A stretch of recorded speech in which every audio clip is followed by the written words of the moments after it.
Okay, what is the main signature in Java?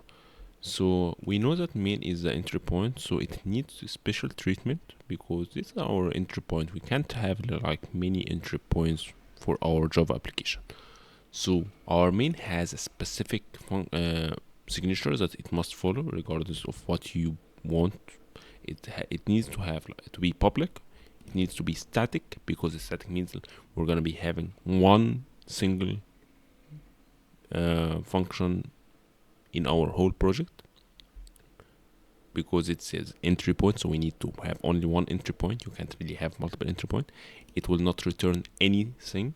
It's gonna be returning void. Void mean we're gonna be returning nothing. And it needs to have the main name, which is main. This is a special name that we must have. It also must be having a parameter of type string array, and this is like a must.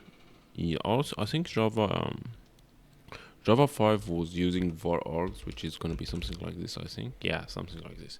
It works as well in Java 5, but most people use like this approach. But regardless, like this is the signature of our main.